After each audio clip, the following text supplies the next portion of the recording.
Namaste. Good morning. Thanks so much for tuning into Gypsy Soul Travels. My name's Renee. Today I'm talking about my heating setup and my electrical setup in my camper van. I got the Jupiter Power inverter from Harbor Freight. Here's some of the things that it says about it. We'll get in more detail, don't worry. One of the things that you need to remember and really look at is the continuous power up to 1500 watts, right? So when you're looking at electronics and you see 1500 watts, don't automatically assume that you're good with anything. Because there's this little fun fact about watt peakage. So you have to have 1500 watts continuous output.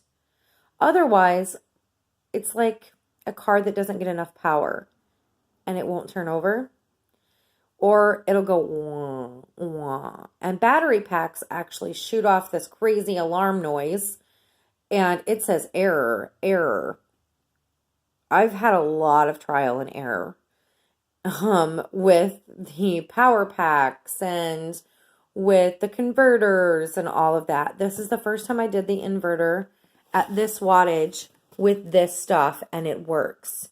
So that's why I'm really sharing it with you guys. So it has dual fans for maximum cooling for constant operation. If the actual battery gets too low, this thing sends off a very loud alarm.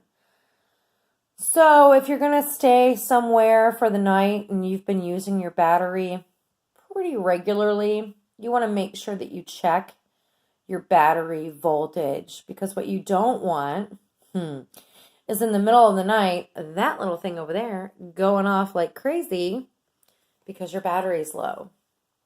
I love the feature. You just don't want this to happen in the middle of the night. It will freak you out. Okay, so on the back here, it's got all the stuff that these convert and the watts. I only needed the 1500 watt. I need it for my coffee bean grinder and my little tiny safety heater here. Okay? The peak power output is 3000 watts. All right. Now, so how do you hook this up into your vehicle, right? Or how do you hook this up, period? Okay? Before I get into that, I'm going to tell you about the price. So this cost me, and I'm not including the warranty, this cost me, I believe, $139. The cables, which, by the way, do not come with this. You need to know that. The store people did not even know at Harbor Freight. These cables do not come with these inverters. You have to buy them separately, and they can be anywhere from $35 and up, depending on what you need. Now, for this, it's specific, and it tells me up to 6 feet. Okay? Up to 6 feet long. All right? Or it voids your warranty. Up to. Because I said, wait a minute, can I use a 3? And they said, yeah, it says up to. So I double checked on that, just so you know. Here's the output. Okay, now keep in mind, I usually keep this off, and I keep things unplugged if I'm not using it. Okay? But you turn it on. There's the heater. It's connected to the heater. And bam. I have heat. Now, couple of different things about this if you're gonna go this route. One, get one that is a safety kickoff. Okay? Just be smart. All right? Now, my little guy doesn't take that much voltage. Okay? So I'm very grateful for that. All right, but it is a ceramic heater. Although I wanted to go with ceramic versus like something else. Like propane or anything like that, just because I'm so fearful of CO2. So that's why I went with this. And I needed power for like my coffee bean grinder, which is not a necessity, but I also do a lot of my work online. So therefore, I need to be able to charge my laptop. I need to be able to run some electronics, okay? But survival-wise, my biggest issue was definitely this little heater and this little converter. So what you do is when you buy one of these, okay, it doesn't have any other cords to it. It comes literally like this, all right? You have to buy these. Now, when you buy the marine battery, I bought the marine and RV battery just to be safe. It has different posts on the top. So these just slide right over it, and then you just hook them right to that, and you screw it down, and it gets bolted down, and it's good.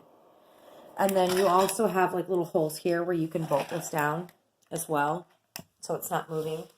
Because the last thing you want to do is get hit in the head with an inverter, I'm sure. This battery is really heavy. Now, if you're, a strapping young lad and female and what have you, then more power to you. But to me, this was heavy. And when weight is a big issue in a vehicle, you want to differentiate your weight. So I went with this because this was the better battery. I didn't go with just a regular marine battery. I went with the marine and RV battery. But it's heavy, so you want to make sure that you put it somewhere where it's not going to tip over and it's not going to really mess up your weight differential. Or your weight. You know what I mean. So, you just want to make sure that this is off. You plug those into the battery first. Okay, it might spark just like jumper cables, but that's all it's going to do. And then the screw on in the back. And then you just turn it on. Now, it has two fans. It has a shut off. If it gets too warm, it'll shut itself off. It has a high-low voltage protection, high and low temperature protection, short circuit protection, and overload alarm. And then it also does an alarm that if you've worn down this battery too much and this battery is going to die, again, this sets off an alarm.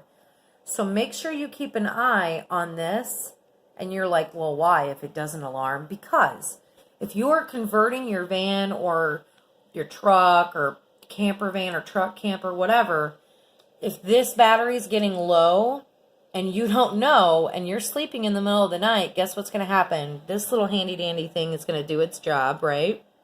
But it's going to scare the living crap out of you, and it's going to wake up everybody around you. Every animal and person around you is going to hear this. So be sure that your battery is doing good, okay? Otherwise, this sets off an alarm.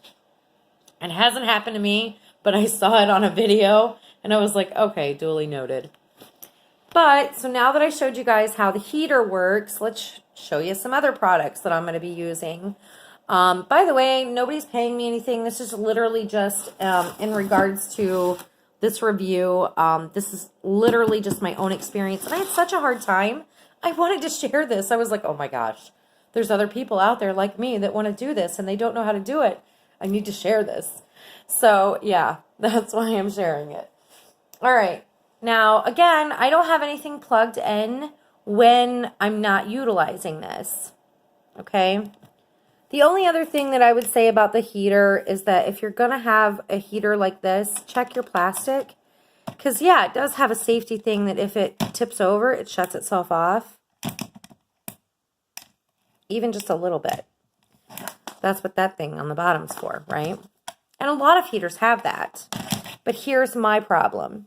If this tips over for whatever reason and lays flat, this is actually really hot. This gets pretty warm. So you want to make sure that it's not in an area that's going to melt any plastic, or leather, or, any trash, clothes, anything like that. All your trash can, all of that stuff, keep it away from this in case this tips. I'm not saying it would start a fire, but for safety for me and my mindset, I'm like, dude, don't have this around anything, right? Okay, so let's shut this off and unplug this. Oh, and shut this off.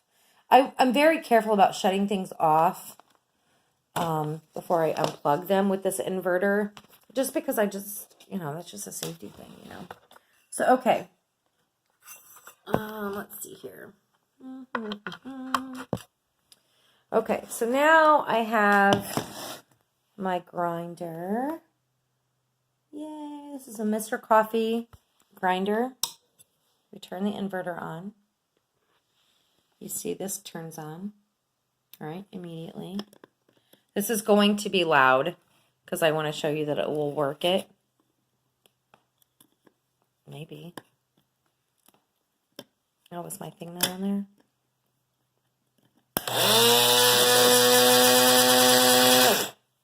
So, I mean, no problem. It works it fine. So, yeah. So there's that. Turn this off. Unplug this. Now, the next thing is,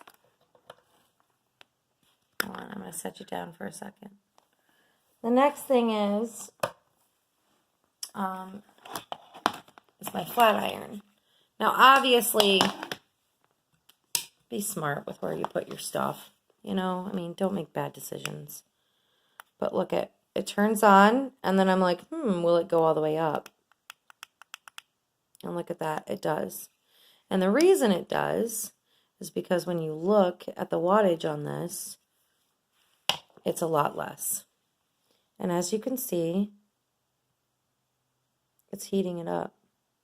And I'm just going to double check and make sure that it is. Oh, yeah. Yep, it's heating it up. And again, I wouldn't plug anything in longer than what you need to. Shut it off. Unplug it. So, there you guys have it. And again, just put this somewhere safe, as far as the battery, the heater, all of that. And this is so simple. And I let this intimidate me so much and was so scared. But look, it works perfect. It works perfect. And it's safe. It has alarms, all of that. Okay, so, the other part about the price. So this, without me adding the warranty, because some people may not want the warranty, this was like $139. That was like $80. And these cables, by the way, are anywhere from 30-something to and up, actually, because you can get them in different lengths and different sizes, okay? But you have to get the marine battery. Now, I would suggest the marine RV battery, but that's just me being double safe. Because the marine battery has extra posts, okay? They have those specific posts that fit those specific cables, okay? All right, guys, that's the end of that. Love and light. Hope this helps. Good luck in your travels and in your adventures, and I hope you keep watching. Later.